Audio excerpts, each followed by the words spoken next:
सत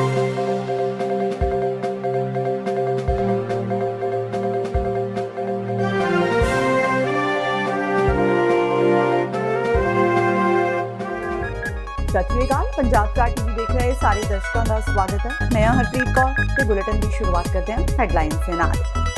राहुल गांधी ने विन्या मोदी सरकार ते निशाना, चौलां तो सैनिटाइजर बनाउण दी मंजूरी ते चुक्या सवाल। कहा सरकार सिर्फ अमीरां बारे ही सोच रही है, गरीबां दी नहीं है फिकर। देश विच कोरोना वायरस के मामले वध के 18,601 होए। सेहत मंत्रालय का दावा 705 मरीज होए ठीक। रिकवरी रेट वध के होया 17.48%। भारत के राष्ट्रपति भवन विच कोरोना वायरस का पहला मामला आया सामने। राष्ट्रपति भवन के कंपलैक्स विच रहिंदे 125 लोगों को स्वै आइसोलेशन लई भेजिया। प्रशासन विच मचा हड़कंप। पंजाब विच कोरोना के मरीजों की गिनती हुई 251। अज 6 मरीजों विच कोरोना आया पॉजिटिव, 49 मरीज होए ठीक। खालसा एड के सेवादार इंद्रप्रीत सिंह देहरादून की कार हादसे विच मौत। लोड़वंदां लई राशन ते होर सप्लाई देके वापस घर आ रहे सन इंद्रप्रीत। ते हुण इन्हां खबरां दा विस्तार। कोरोना वायरस महामारी संकट विचकार राजनीति का माहौल भी गर्म है। सरकार वालों चौलां तो सैनिटाइजर बनाउण दी मंजूरी देण दीआं रिपोर्टां नूं लैके कांग्रेसी नेता राहुल गांधी ने मंगलवार नूं मोदी सरकार ते तिखा निशाना विन्या।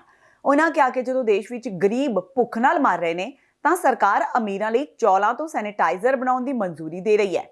राहुल गांधी ने एक ट्वीट किया जिस विच उन्हां कहा, आखिर हिंदुस्तान दा गरीब कदों तक जागेगा? तुसीं भुख नाल मर रहे हो ते ओह तुहाडे हिस्से दे चौलां तो सैनिटाइजर बना के अमीरां दे हत्थां दी सफाई विच लगे ने। इस ट्वीट नाल उन्हां एक रिपोर्ट भी पोस्ट की जिस मुताबक सरकार ने सरप्लस चौलां तो सैनिटाइजर बनाउण दी मंजूरी देण दा फैसला कीता है। देश विच कोरोना वायरस के मामले वध के 18,601 हो गए ने। केंद्रीय सेहत मंत्रालय के संयुक्त सकत्तर लव अग्रवाल ने मंगलवार शाम करीब 4 बजे हुई प्रेस कॉन्फ्रेंस विच कहा कि हुण तक 3,252 मरीजों का इलाज किया जा चुका है। इस विच कल यानी सोमवार नूं 705 मरीज ठीक हुए। उन्होंने कहा कि हुण रिकवरी रेट 17.48% हो गई है। इस दे नाल उन्होंने दस्सिया कि 4 जिलों में 28 दिनों में कोरोना वायरस का कोई केस सामने नहीं आया।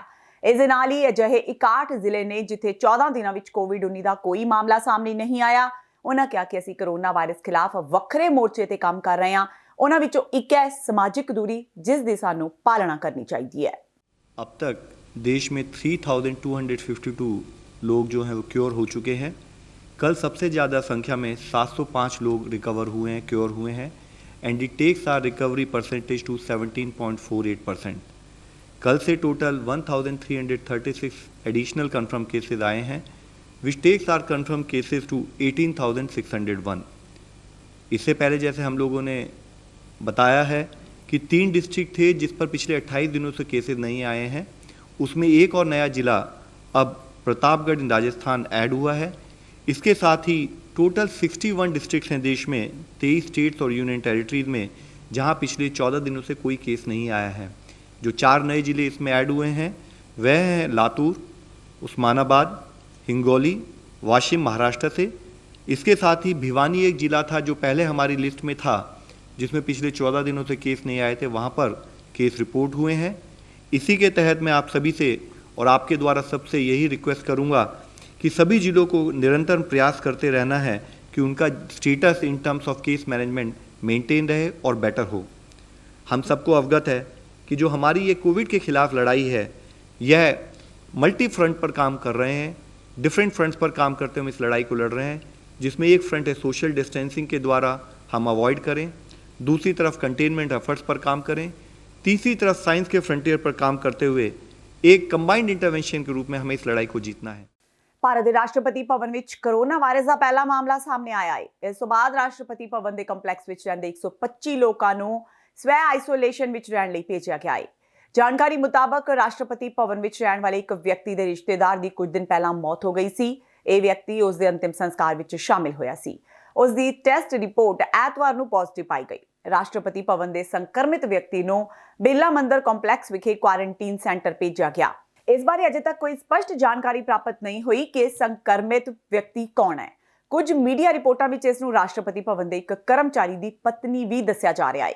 2081 केसेज हैं जिसमें से 78 केसेस कल नए जुड़े हैं और 78 जो केसेस हैं ये लगभग हमारे पास कल आई थी 1497 रिपोर्ट में से 78 लोग पॉजिटिव पाए गए हैं और जो अभी अस्पतालों में हैं उसमें से 26 लोग आईसीयू में और 5 लोग वेंटिलेटर के ऊपर हैं। सर रैपिड टेस्टिंग जो है वो कल से शुरू हो चुका है, कितने लोगों का अभी तक हुआ है? कल नबी करम इलाके में स्टार्ट किया गया है, उसको 74 लोगों पे किया गया था तो उसके सबके नेगेटिव रिजल्ट आए थे। राष्ट्रपति भवन में भी बहुत सारे लोग एक साथ मिले हैं कोरोना। एक केस मिला अभी तक, लेकिन उसके बाद से 125 मेंबरों को वहाँ पे क्वारंटाइन किया गया हाँ है। केस अभी तक एक ही मिला जी, लेकिन अगर हम गाजियाबाद की बात करें तो सील कर किया गया है सीमा को, अब दिल्ली से कोई गाजियाबाद जा नहीं सकता। क्या वाकई स्थितियां बहुत बेकरार हो चुकी हैं?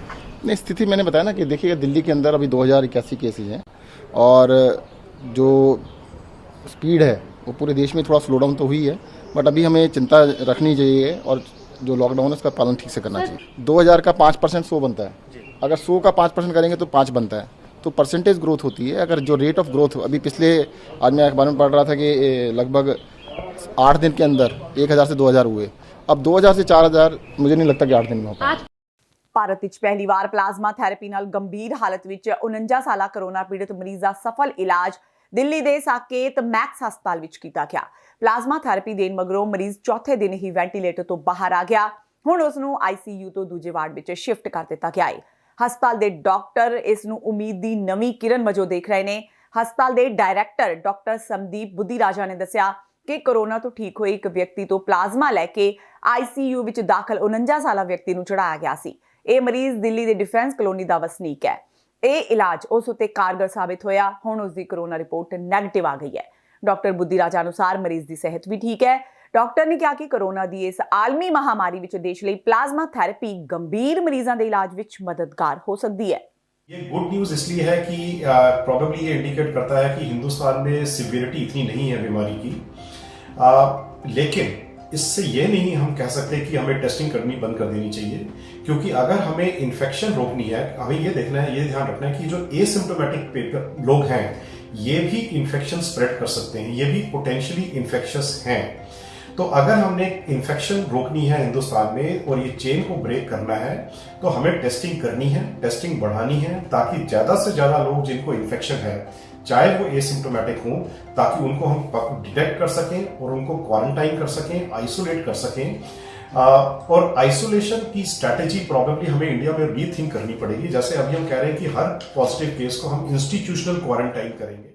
ਤਾਲਾਬੰਦੀ ਤੇ ਕੋਰੋਨਾ ਵਾਇਰਸ ਕਾਰਨ ਦਿੱਲੀ ਸਰਕਾਰ ਨੇ ਕਈ ਕਿਸਮਾਂ ਦੇ ਖਰਚਿਆਂ ਵਿੱਚ ਕਟੌਤੀ ਕਰਨ ਦਾ ਐਲਾਨ ਕੀਤਾ ਹੈ। ਕੇਜਰੀਵਾਲ ਸਰਕਾਰ ਨੇ ਸਿਰਫ ਕੋਰੋਨਾ ਤੋਂ ਬਚਾਅ ਅਤੇ ਸਰਕਾਰੀ ਕਰਮਚਾਰੀਆਂ ਦੀ ਤਨਖਾਹ ਤੇ ਖਰਚ ਕਰਨ ਦਾ ਫੈਸਲਾ ਕੀਤਾ ਹੈ। ਇਹ ਫੈਸਲਾ ਸੀਐਮ ਅਰਵਿੰਦ ਕੇਜਰੀਵਾਲ ਨੇ ਤਾਲਾਬੰਦੀ ਦੌਰਾਨ ਆਮਦਨੀ ਘਟਣ ਦੇ ਮੱਦੇਨਜ਼ਰ ਲਿਆ ਹੈ। ਸਰਕਾਰ ਨੇ ਸਾਫ਼ ਆਖ ਦਿੱਤਾ ਹੈ ਕਿ 200 ਯੂਨਿਟ ਮੁਫਤ ਤੇ ਰਿਆਇਤੀ ਦਰਾਂ ਤੇ ਬਿਜਲੀ ਰਾਹਤ ਜਾਰੀ ਰਹੇਗੀ।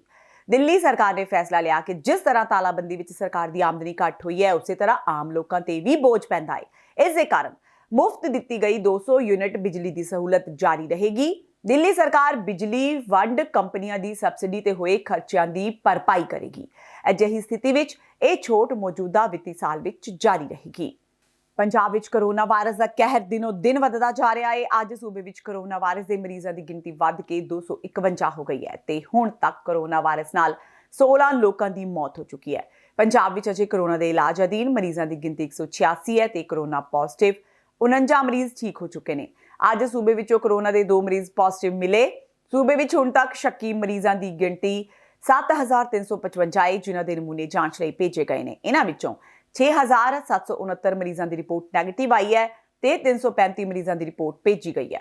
ਇੱਕ ਕੋਰੋਨਾ ਮਰੀਜ਼ ਦੀ ਹਾਲਤ ਗੰਭੀਰ ਬਣੀ ਹੋਈ ਹੈ। ਅੱਜ ਕੋਰੋਨਾ ਪੋਜ਼ਿਟਿਵ ਦੇ 6 ਮਾਮਲੇ ਸਾਹਮਣੇ ਆਏ, ਜਿਨ੍ਹਾਂ ਵਿੱਚੋਂ 5 ਕੇਸ ਪਟਿਆਲਾ, 1 ਕੇਸ ਮੋਹਾਲੀ ਤੋਂ ਸਾਹਮਣੇ ਆਇਆ ਹੈ। ਪੰਜਾਬ ਦੇ 22 ਜ਼ਿਲ੍ਹਿਆਂ ਵਿੱਚੋਂ 19 ਜ਼ਿਲ੍ਹੇ ਕੋਰੋਨਾ ਦੀ ਲਪੇਟ ਵਿੱਚ ਨੇ।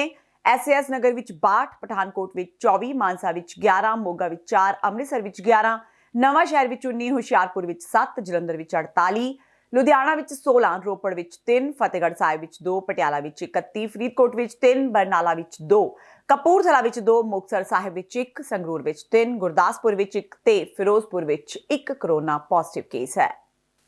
ਪੰਜਾਬ ਸਰਕਾਰ ਨੇ ਕੇਂਦਰ ਤੋਂ ਵਿੱਤੀ ਸਹਾਇਤਾ ਮੰਗੀ ਹੈ। ਮੁੱਖ ਮੰਤਰੀ ਕੈਪਟਨ ਅਮਰਿੰਦਰ ਸਿੰਘ ਨੇ ਕੇਂਦਰੀ ਗ੍ਰਹਿ ਮੰਤਰੀ ਅਮਿਤ ਸ਼ਾਹ ਨੂੰ ਚਿੱਠੀ ਲਿਖ ਕੇ ਸੂਬੇ ਦੇ ਤਾਜ਼ਾ ਹਾਲਾਤ ਤੋਂ ਜਾਣੂ ਕਰਵਾਇਆ।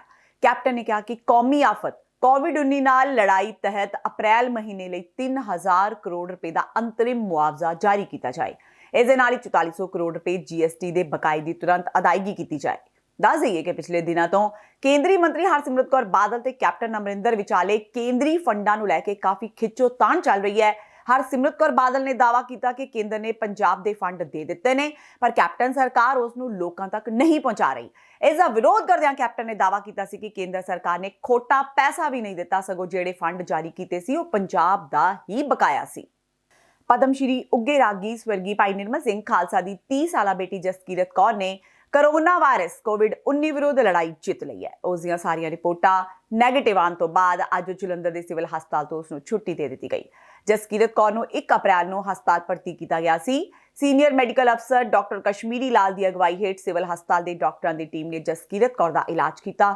ਸਿਵਲ ਹਸਪਤਾਲ ਵਿੱਚ ਉਸ ਦੇ ਇਲਾਜ ਤੋਂ ਬਾਅਦ ਜਸਕੀਰਤ ਕੌਰ ਦੇ ਨਮੂਨੇ ਦੁਬਾਰਾ 17 ਅਪ੍ਰੈਲ ਨੂੰ ਸਰਕਾਰੀ ਮੈਡੀਕਲ ਕਾਲਜ ਅੰਮ੍ਰਿਤਸਰ ਭੇਜ ਦਿੱਤੇ ਗਏ, ਜਿਸ ਵਿੱਚ ਉਸ ਦੀ ਰਿਪੋਰਟ ਨੈਗੇਟਿਵ ਪਾਈ ਗਈ। ਇਸੇ ਤਰ੍ਹਾਂ ਇੱਕ ਹੋਰ ਨਮੂਨਾ ਵੀ 19 ਅਪ੍ਰੈਲ ਨੂੰ ਪੁਸ਼ਟੀਕਰਨ ਟੈਸਟ ਲਈ ਭੇਜਿਆ ਗਿਆ ਸੀ, ਜਿਸ ਵਿੱਚ ਫਿਰ ਉਸ ਦੀ ਰਿਪੋਰਟ ਨੂੰ ਨੈਗੇਟਿਵ ਪਾਇਆ ਗਿਆ। ਇਸ ਤੋਂ ਬਾਅਦ ਉਸ ਨੂੰ ਆਖਰਕਾਰ ਅੱਜ ਸਥਾਨਕ ਸਿਵਲ ਹਸਪਤਾਲ ਤੋਂ ਛੁੱਟੀ ਦੇ ਦਿੱਤੀ ਗਈ। ਇਹ ਜਸਕੀਰਤ ਕੌਰ ਹੈ, ਲੜਕੀ 30 ਸਾਲ ਦੀ, ਲੋਈਆਂ ਦੀ, ਤੇ ਅੱਜ 16ਵਾਂ ਦਿਨ ਹੈ, ਅੱਜ 17ਵਾਂ ਦਿਨ ਹੈ, ਤੇ ਆਏ ਸੀਗੇ। ਉਸ ਵੇਲੇ ਬੜੀ ਇਹ ਟੈਨਸ਼ਨ 'ਚ ਸੀ ਕਿਉਂਕਿ ਸੋਚਦੀ ਨਹੀਂ ਮੈਨੂੰ ਕਰੋਨਾ ਹੋ ਸਕਦਾ, ਇਹਦਾ ਸਿਰਫ ਗਲਾ ਹੀ ਖਰਾਬ ਸੀ। ਤੇ ਹੁਣ ਤੇ ਅੱਜ ਛੁੱਟੀ ਕਰਕੇ ਇਹਨਾਂ ਨੂੰ ਘਰ ਭੇਜਿਆ, ਬਿਲਕੁਲ ਠੀਕ ਹੈ, ਕੋਈ ਪ੍ਰੋਬਲਮ ਨਹੀਂ ਇਹਨੂੰ। ਤੇ ਕਿੰਨੇ ਪੇਸ਼ੈਂਟ ਹੋ ਰਹੇ? ਸਾਡੇ ਕੋਲ 40 ਪੇਸ਼ੈਂਟ ਪਏ ਹੋਏ ਆ ਇਸ ਵੇਲੇ ਪੋਜ਼ਿਟਿਵ। ਤੇ ਕਿਸ ਤਰ੍ਹਾਂ ਦੀ ਹਾਲਤ ਹੈ ਉਹਨਾਂ ਦੀ? ਸਾਰੇ ਆਲਮੋਸਟ ਠੀਕ ਨੇ, ਕੋਈ ਇਸ ਤਰ੍ਹਾਂ ਦੀ ਗੱਲ ਨਹੀਂ, ਕਿਸੇ ਨੂੰ ਕੋਈ ਪ੍ਰੋਬਲਮ ਨਹੀਂ ਹੈ। ਜੇ ਜਿਨ੍ਹਾਂ ਨੂੰ ਪ੍ਰੋਬਲਮ ਹੈ ਉਹਨਾਂ ਨੂੰ ਅਸੀਂ ਟ੍ਰੀਟਮੈਂਟ ਕਰ ਰਹੇ ਹਾਂ ਉਹਨਾਂ ਦੀ। ਨਹੀਂ, ਕਈਆਂ ਵਿੱਚੋਂ ਕਈਆਂ ਪੇਸ਼ੈਂਟ ਨੂੰ ਸ਼ੂਗਰ ਹੈ, ਉਹਨਾਂ ਦੀ ਟ੍ਰੀਟਮੈਂਟ ਨਾਲ, ਕਈਆਂ ਦੀ ਇਨਸੂਲਿਨ ਚੱਲਦੀ ਪਈ ਹੈ, ਕੁਝ ਕੇ ਗਲਾ ਖਰਾਬ ਹੈ ਉਹਦੀ ਦਵਾਈ ਦੇ ਰਹੇ ਹਾਂ, ਬੁਖਾਰ ਦੀ ਦਵਾਈ ਦੇ ਰਹੇ ਹਾਂ। ਕੋਈ ਇਸ ਤਰ੍ਹਾਂ ਦੀ ਜ਼ਿਆਦਾ ਕ੍ਰਿਟੀਕਲ ਇਸ ਵੇਲੇ ਕੋਈ ਨਹੀਂ ਹੈਗਾ। ਔਰ 3 ਬੱਚੇ ਵੀ ਆਏ ਨੇ, ਜਿਹਦੇ 1 ਸਾਲ ਦਾ ਵੀ ਹੈ, ਇੱਕ 5 ਸਾਲ ਦਾ ਵੀ, 7 ਸਾਲ ਦਾ ਵੀ। ਹਾਂ, ਉਹਨਾਂ ਦੀ ਕੰਡੀਸ਼ਨ ਇਸ ਵੇਲੇ ਕਿਸ ਤਰ੍ਹਾਂ ਦੀ? ਉਹ ਸਾਰੇ ਬਿਲਕੁਲ ਠੀਕ। ਕਿੱਦਾਂ ਵਾ, ਮਤਲਬ ਕਿ ਬੱਚੇ ਆਮ ਤੁਹਾਨੂੰ ਪਤਾ ਕਿ ਖੇਡਣ ਉਹ ਸਾਰੇ ਠੀਕ ਹੈ। ਅੰਦਰ ਉਹਨਾਂ ਨੂੰ ਖੇਡਣ ਦਾ ਸਮਾਨ ਦਿੱਤਾ ਹੋਇਆ, ਡਿਸਟ੍ਰਿਕਟ ਐਡਮਿਨਿਸਟ੍ਰੇਸ਼ਨ ਨੇ ਸਮਾਨ ਸਾਰਾ ਪਹੁੰਚਾਇਆ ਹੋਇਆ। ਅਸੀਂ ਅੱਜ ਜਾਂ ਕੱਲ੍ਹ ਨੂੰ ਸ਼ਾਇਦ TV ਵੀ ਲਵਾ ਦਈਏ ਅੰਦਰ ਬੱਚਿਆਂ ਲਈ। ਬੱਚੇ ਬੜੇ ਖੁਸ਼ ਨੇ, ਅੰਦਰ ਸਾਰਾ ਕੁਝ ਹੀ ਠੀਕ ਚੱਲਦਾ ਵਾ। ਲੁਧਿਆਣਾ ਦੇ ACP ਦੇ ਗਨਮੈਨ ਪੁਲਿਸ ਕਰਮਚਾਰੀ ਦੀ ਕੋਰੋਨਾ ਰਿਪੋਰਟ ਪੋਜ਼ਿਟਿਵ ਆਉਣ ਤੋਂ ਬਾਅਦ ਉਸ ਨੂੰ ਫਿਰੋਜ਼ਪੁਰ ਦੇ ਸਿਵਲ ਹਸਪਤਾਲ ਵਿੱਚ ਦਾਖਲ ਕੀਤਾ ਗਿਆ ਹੈ। ਹੁਣ ਗਨਮੈਨ ਦੀ ਸੋਸ਼ਲ ਮੀਡੀਆ ਤੇ ਇੱਕ ਵੀਡੀਓ ਵਾਇਰਲ ਹੋ ਰਹੀ ਹੈ, ਜਿਸ ਵਿੱਚ ਉਹ ਸਿਵਲ ਹਸਪਤਾਲ ਵਿੱਚ ਦਾਖਲ ਹੋਣ ਦੇ ਬਾਅਦ ਖੂਬ ਕਸਰਤ ਕਰ ਰਿਹਾ ਹੈ ਤੇ ਆਪਣੀ ਸਿਹਤ ਦਾ ਪੂਰਾ ਧਿਆਨ ਰੱਖ ਰਿਹਾ ਹੈ। ਸੋਸ਼ਲ ਮੀਡੀਆ ਤੇ ਵਾਇਰਲ ਹੋਈ ਵੀਡੀਓ ਨੂੰ ਦੇਖ ਕੇ ਲੱਗਦਾ ਹੈ ਕਿ ਜਿਵੇਂ ਉਹ ਪੂਰੀ ਤਰ੍ਹਾਂ ਵਿਸ਼ਵਾਸ ਵਿੱਚ ਹੈ ਤੇ ਉਸ ਨੂੰ ਇਸ ਗੱਲ ਦਾ ਯਕੀਨ ਹੈ ਕਿ ਕੋਰੋਨਾ ਵਾਇਰਸ ਤੋਂ ਉਹ ਜਲਦੀ ਹੀ ਬਾਹਰ ਨਿਕਲ ਆਵੇਗਾ ਤੇ ਜਲਦੀ ਤੰਦਰੁਸਤ ਹੋ ਜਾਵੇਗਾ। ਉਸ ਦੇ ਆਤਮ ਵਿਸ਼ਵਾਸ ਨੂੰ ਦੇਖਦਿਆਂ ਲੋਕਾਂ ਵਿੱਚ ਤੇ ਉਸ ਦੇ ਪਰਿਵਾਰ ਵਿੱਚ ਖੁਸ਼ੀ ਦਾ ਆਲਮ ਹੈ। ਸੰਸਾਰ ਭਰ ਵਿੱਚ ਪ੍ਰਸਿੱਧ ਖਾਲਸਾ ਏਡ ਦੇ ਸੇਵਾਦਾਰ ਦੀ ਕਾਰ ਬੀਤੀ ਰਾਤ ਕੋਟਕਪੂਰਾ ਬਠਿੰਡਾ ਰੋਡ ਤੇ ਦੁਰਘਟਨਾ ਦਾ ਸ਼ਿਕਾਰ ਹੋ ਗਈ, ਜਿਸ ਵਿੱਚ ਸਵਾਰ ਖਾਲਸਾ ਏਡ ਦੇ ਸੇਵਾਦਾਰ ਗੰਭੀਰ ਰੂਪ ਵਿੱਚ ਜ਼ਖਮੀ ਹੋ ਗਿਆ, ਜਿਸ ਨੂੰ ਹਸਪਤਾਲ ਦਾਖਲ ਕਰਵਾਇਆ ਗਿਆ। ਇਲਾਜ ਦੌਰਾਨ ਇੰਦਰਪ੍ਰੀਤ ਸਿੰਘ ਦੇਹਰਾਦੂਨ ਦੀ ਮੌਤ ਹੋ ਗਈ। ਦਰਅਸਲ ਖਾਲਸਾ ਏਡ ਦੇ ਸੇਵਾਦਾਰ ਬਾਜਾਖਾਨਾ ਤੋਂ ਬਠਿੰਡਾ ਵਿਖੇ ਕੋਰੋਨਾ ਬਿਮਾਰੀ ਦੇ ਚਲਦਿਆਂ ਲੋੜਵੰਦਾਂ ਲਈ ਰਾਸ਼ਨ ਤੇ ਹੋਰ ਸਮੱਗਰੀ ਦੇ ਕੇ ਵਾਪਸ ਜਾ ਰਹੇ ਸਨ ਤੇ ਕੋਟਕਪੂਰਾ ਬਠਿੰਡਾ ਰੋਡ ਤੇ ਪਿੰਡ ਬਾਜਾਖਾਨਾ ਨਜ਼ਦੀਕ ਇਹਨਾਂ ਦੀ ਗੱਡੀ ਹਾਦਸਾਗ੍ਰਸਤ ਹੋ ਗਈ। ਗੱਡੀ ਵਿੱਚ ਸਵਾਰ ਇੰਦਰਪ੍ਰੀਤ ਸਿੰਘ ਦੇਹਰਾਦੂਨ ਸਮੇਤ ਉਸ ਦੇ ਸਾਥੀ ਗੰਭੀਰ ਰੂਪ ਵਿੱਚ ਜ਼ਖਮੀ ਹੋ ਗਏ, ਪਰ ਇੰਦਰਪ੍ਰੀਤ ਸਿੰਘ ਨੇ ਦੇਰ ਰਾਤ ਹਸਪਤਾਲ ਵਿੱਚ ਦਮ ਤੋੜ ਦਿੱਤਾ। ਖਾਲਸਾ ਏਡ ਦੇ ਇਸ ਨੌਜਵਾਨ ਦੀ ਮੌਤ ਤੇ ਸੋਗ ਦੀ ਲਹਿਰ ਦੌੜ ਗਈ। ਦੇਖੋ ਜੀ, ਬੜਾ ਮੰਦਭਾਗਾ ਹੋਇਆ ਹੈਗਾ। ਖਾਲਸਾ ਏਡ ਦੇ ਜਿਹੜਾ ਇਹ ਲੜਕੇ ਦਾ ਕੱਲ ਐਕਸੀਡੈਂਟ ਹੋ ਗਿਆ ਰਾਤੀ। ਇਹਨਾਂ ਦੀ ਗੱਡੀ ਆਊਟ ਆਫ ਕੰਟਰੋਲ ਹੋ ਗਈ। ਸਾਡੇ ਉੱਥੇ ਫਰੀਦਕੋਟ ਦੇ ਏਰੀਆ ਪੈਂਦਾ ਸੀਗਾ, ਬਾਜਾਖਾਨਾ ਥਾਣੇ ਦਾ। ਤਾਂ ਪਾਣੀ ਦੇ ਵਿੱਚ ਕੁਝ ਉੱਥੇ ਗੁਜ਼ਰਦੇ ਹੋਏ ਗੱਡੀ ਆਊਟ ਆਫ ਕੰਟਰੋਲ ਹੋ ਕੇ ਤਾਂ ਡਿਵਾਈਡਰ 'ਚ ਜਾ ਕੇ ਲੱਗੀ। ਤਾਂ ਇਹ ਬੜਾ ਮੰਦਭਾਗਾ ਇੰਸੀਡੈਂਟ ਹੋਇਆ, ਕਿਉਂਕਿ ਇਹ ਖਾਲਸਾ ਏਡ ਵਾਲੇ ਜਿੰਨੇ ਵੀ ਜਵਾਨ ਹੈਗੇ ਆ ਇਸ ਵੇਲੇ ਕੋਰੋਨਾ ਵਾਇਰਸ ਦੇ ਜਿਹੜੇ ਸਬੰਧ ਵਿੱਚ ਜਿਹੜੇ ਕਿ ਵੱਖਰੇ ਵੱਖਰੇ ਡਿਸਟ੍ਰਿਕਟਸ ਦੇ ਵਿੱਚ ਜਾ ਕੇ ਸੇਵਾ ਕਰਦੇ ਪਏ ਆ। ਸਾਡੇ ਡਿਸਟ੍ਰਿਕਟ 'ਚ ਵੀ ਇਹਨਾਂ ਨੇ ਆ ਕੇ ਜਿਹੜਾ ਹੈਗਾ ਕਿਟਸ ਵੰਡਣੀਆਂ ਸੀਗੀਆਂ, ਔਰ ਕਿਟਸ ਵੰਡ ਕੇ ਸਾਨੂੰ ਵਾਪਸ ਜਾ ਰਹੇ ਸੀ। ਪੁਲਿਸ ਲਈ ਇਹ ਕਿਟਸ ਲੈ ਕੇ ਆਏ ਸੀ, PP ਕਿਟਸ ਲੈ ਕੇ ਆਏ ਸੀ। ਔਰ ਇਹ ਬੜਾ ਅਨਫੋਰਚੂਨੇਟ ਹੈ। ਇਹ ਵੀ ਉਹ ਲੋਕਾਂ ਦੇ ਵਿੱਚ ਸ਼ੁਮਾਰ ਨੇ ਜਿਹੜੇ ਫਰੰਟ ਲਾਈਨ ਇਸ ਵੇਲੇ ਵਾਰੀਅਰਸ ਨੇ, ਔਰ ਇਹਨਾਂ ਦੇ ਪਰਿਵਾਰ ਦੇ ਨਾਲ ਜਿਹੜਾ ਹੈਗਾ ਇੱਥੇ ਦੁੱਖ ਸਾਂਝਾ ਕਰਨ ਲਈ ਆਏ ਸੀਗੇ। ਔਰ ਬੜਾ ਹੀ ਅਨਫੋਰਚੂਨੇਟ ਇੰਸੀਡੈਂਟ ਹੋਇਆ। ਫਿਰੋਜ਼ਪੁਰ ਜੇਲ੍ਹ ਪ੍ਰਸ਼ਾਸਨ ਨੇ ਕੋਰੋਨਾ ਵਾਇਰਸ ਮਹਾਮਾਰੀ ਦੇ ਮੱਦੇਨਜ਼ਰ ਮੈਡੀਕਲ ਸਟਾਫ ਨੂੰ ਜ਼ਰੂਰੀ ਸਮਾਨ ਦੇਣ ਦੇ ਬਹਾਨੇ ਜੇਲ੍ਹ ਅੰਦਰ ਬੰਦ A ਕੈਟਾਗਰੀ ਦੇ ਗੈਂਗਸਟਰ ਨੂੰ 5 ਮੋਬਾਈਲ ਫੋਨ ਤੇ ਹੋਰ ਸਮਾਨ ਭੇਜਣ ਦੀ ਸਕੀਮ ਦਾ ਪਾਂਡਾ ਭੰਨਿਆ ਹੈ। ਦਰਅਸਲ ਫਿਰੋਜ਼ਪੁਰ ਜੇਲ੍ਹ ਵਿੱਚ ਸੋਨੂ ਪੁਰੀ ਤੇ ਦੀਪਕ ਨਾਮ ਦੇ 2 ਵਿਅਕਤੀ ਵਰਦੀ ਪਾਏ ASI ਰਾਕੇਸ਼ ਕੁਮਾਰ ਦੇ ਨਾਲ ਆਏ। ਜੇਲ੍ਹ ਵਿੱਚ ਮੈਡੀਕਲ ਸਟਾਫ ਲਈ 10 PPE ਕਿੱਟਾਂ, 1500 ਮਾਸਕ ਤੇ 1000 ਸੈਨੀਟਾਈਜ਼ਰ ਦੀਆਂ ਬੋਤਲਾਂ ਦੇਣ ਦੇ ਬਹਾਨੇ ਇਹ ਲੋਕ ਜੇਲ੍ਹ ਵਿੱਚ ਬੰਦ ਆਪਣੇ ਇੱਕ ਸਾਥੀ ਨੂੰ ਪ੍ਰੋਟੀਨ ਪਾਊਡਰ, ਕਸਰਤ ਲਈ ਡੰਬਲ ਤੇ ਕੈਰਮ ਬੋਰਡ ਦੇਣਾ ਚਾਹੁੰਦੇ ਸੀ। ਪਰ ਤਲਾਸ਼ੀ ਦੌਰਾਨ ਕੈਰਮ ਬੋਰਡ ਵਿੱਚੋਂ 5 ਮੋਬਾਈਲ ਸਮੇਤ ਹੋਰ ਕਈ ਆਪੱਤੀਜਨਕ ਸਮਾਨ ਬਰਾਮਦ ਹੋਇਆ। ਜੇਲ੍ਹ ਸੁਪਰਡੈਂਟ ਨੇ ASI ਤੇ ਇਹਨਾਂ ਵਿਅਕਤੀਆਂ ਤੇ ਪੁਲਿਸ ਕਾਰਵਾਈ ਕਰਨ ਲਈ ਫਿਰੋਜ਼ਪੁਰ ਪ੍ਰਸ਼ਾਸਨ ਨੂੰ ਲਿਖ ਕੇ ਭੇਜ ਦਿੱਤਾ ਹੈ। ਇਹ ਕੋਲ ਤੁਹਾਨੂੰ 3 ਵਿਅਕਤੀ ਸੀਗੇ। ਇੱਕ ਸੋਨੂਪੁਰੀ ਹੈ, ਸੋਨੂਪੁਰੀ ਜਿਹੜਾ ਬਠਿੰਡੇ ਦਾ ਰਹਿਣ ਵਾਲਾ ਹੈ। ਦੂਸਰਾ ਹੈ ਜੀ ਜਿਹੜਾ ਦੀਪੂ, ਇਹ ਭਵਾਨੀ ਦਾ ਰਹਿਣ ਵਾਲਾ, ਤੇ ਇੱਕ ਹਰਕੇਸ਼ ਕੁਮਾਰ। ਇਹ 3 ਜਣੇ ਆ। ਇਹ ਤਿੰਨੇ ਜਣੇ ਕੱਲ੍ਹ ਗਏ ਸੀਗੇ ਇੱਕ NGO ਦਾ ਲੈ ਕੇ, ਵੀ ਅਸੀਂ NGO ਵੱਲੋਂ ਕੰਮ ਕਰਦੇ ਹਾਂ ਤੇ ਅਸੀਂ ਜਿਹੜੇ ਅੰਦਰ ਕੈਦੀ ਆ ਉਹਨਾਂ ਨੂੰ ਸੈਨੀਟਾਈਜ਼ਰ ਤੇ ਮਾਸਕ ਅਸੀਂ ਉਹਨਾਂ ਨੂੰ ਸਪਲਾਈ ਕਰਦੇ ਹਾਂ। ਇਸ ਤੋਂ ਇਲਾਵਾ ਅੰਦਰ ਇੱਕ ਕੈਦੀ ਹੈ ਟੀਨੂ, ਜਿਹਦੇ ਕੋਈ 25 ਤੋਂ 30 ਦੇ ਕਰੀਬ ਅਪਰਾਧਿਕ ਮਾਮਲੇ ਦਰਜ ਹੈ। ਇਹਨਾਂ ਨੇ ਕਿਹਾ ਵੀ ਅਸੀਂ ਉਹਨਾਂ ਨੂੰ ਕੈਰਮ ਬੋਰਡ ਤੇ ਕੁਝ ਸਪਲੀਮੈਂਟ ਹੈ, ਜਿਹੜੇ ਫੂਡ ਸਪਲੀਮੈਂਟ ਹੈ, ਜਿਹੜੇ ਐਨਰਜੀ ਸਪਲੀਮੈਂਟ ਉਹ ਦੇਣੇ। ਕੈਰਮ ਬੋਰਡ ਨੂੰ ਵੇਖ ਕੇ ਜਿਹੜੇ ਜੇਲ੍ਹ ਅਧਿਕਾਰੀ ਆ ਉਹਨਾਂ ਨੂੰ ਸ਼ੱਕ ਪਿਆ, ਤੇ ਜਦੋਂ ਉਹਨਾਂ ਨੇ ਚੈੱਕ ਕੀਤਾ ਤੇ ਕੈਰਮ ਬੋਰਡ ਦੇ ਵਿੱਚੋਂ 5 ਮੋਬਾਈਲ, ਇਸ ਤੋਂ ਇਲਾਵਾ ਚਾਰਜਰ, ਵਾਇਰਸ ਵਗੈਰਾ ਜਿਹੜੇ ਬਰਾਮਦ। ਇਸ ਤੋਂ ਇਲਾਵਾ 38000 ਰੁਪਏ ਜਿਹੜਾ ਇਹਨਾਂ ਤੋਂ 38500 ਰੁਪਏ ਜਿਹੜੇ ਇਹਨਾਂ ਤੋਂ ਨਗਦ ਮਿਲੇ। ਫਿਰ ਇਹਨਾਂ ਦੇ ਖਿਲਾਫ ਅਸੀਂ ਮੁਕੱਦਮਾ ਦਰਜ ਕਰਤਾ ਤੇ ਅਸੀਂ ਇਹਨੂੰ ਤਫਤੀਸ਼ ਕਰ ਰਹੇ ਹਾਂ। ਜਿਹੜਾ ਜੇਲ੍ਹ 'ਚ ਬੰਦਾ ਉਹ ਗੈਂਗਸਟਰ ਹੈ ਜਿਹਦੇ ਤੇ ਇੰਨੇ ਮੁਕੱਦਮੇ ਹਾਂਜੀ ਗੈਂਗਸਟਰ ਹੈ ਜੀ।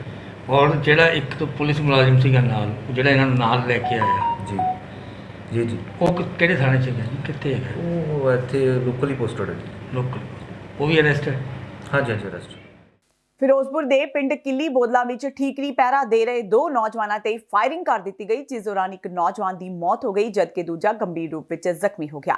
ਇਹ ਘਟਨਾ ਬੀਤੀ ਰਾਤ ਕਰੀਬ 8 ਵਜੇ ਦੀ ਹੈ। ਬੀਤੀ ਰਾਤ ਪਿੰਡ ਕਿੱਲੀ ਬੋਦਲਾ ਦੇ ਨੌਜਵਾਨਾਂ ਵੱਲੋਂ ਪਿੰਡ ਵਿੱਚ ਦਾਖਲ ਹੋ ਰਹੀ ਸਕਾਰਪੀਓ ਗੱਡੀ ਨੂੰ ਰੋਕਣਾ ਉਹਨਾਂ ਨੂੰ ਭਾਰੀ ਪੈ ਗਿਆ।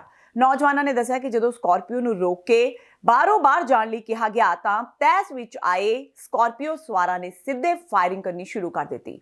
ਇਸ ਘਟਨਾ ਵਿੱਚ ਜੱਜ ਸਿੰਘ ਨਾਮ ਦੇ ਨੌਜਵਾਨ ਦੀ ਮੌਤ ਹੋ ਗਈ। ਮ੍ਰਿਤਕ ਜੱਜ ਸਿੰਘ ਦੇ ਪਰਿਵਾਰਕ ਮੈਂਬਰਾਂ ਨੇ ਅਪੀਲ ਕੀਤੀ ਹੈ ਕਿ ਕਾਤਲਾਂ ਨੂੰ ਤੁਰੰਤ ਗ੍ਰਿਫਤਾਰ ਕਰਕੇ ਸਖਤ ਕਾਰਵਾਈ ਕੀਤੀ ਜਾਵੇ। ਕੱਲ ਕਰੀਬ ਰਾਤ 8 ਵਜੇ ਦੇ ਕਰੀਬ 3 ਨੌਜਵਾਨ ਆਏ ਸੀ ਕੁੱਦੂਵਾਲਾ ਸਾਈਡ ਤੋਂ ਬਲੈਰੋ ਕੈਂਪਰ ਤੇ। ਉੱਥੇ ਕੁੱਦੂਵਾਲਾ ਤੇ ਕਿਲੀ ਚੌਂਕ ਤੇ ਪਹੁੰਚੇ ਸੀ। ਜਦੋਂ ਪਿੰਡ ਦੇ ਉਤਰੇ ਨਾਲ ਸਾਹਮਣੇ ਘਰ ਦੇ ਸਾਹਮਣੇ ਰੁਕੇ ਸੀਗੇ। ਪਿੰਡ ਦੇ ਲੋਕਾਂ ਨੇ ਪੁੱਛਿਆ ਵੀ ਹਾਂ ਵੀ ਤੁਸੀਂ ਇੱਥੇ ਕਿਵੇਂ ਆਏ ਹੋ, ਵੀ ਇੰਡੀਆ 'ਚ ਤਾਂ ਲੋਕਡਾਊਨ ਚੱਲ ਰਿਹਾ ਹੈ।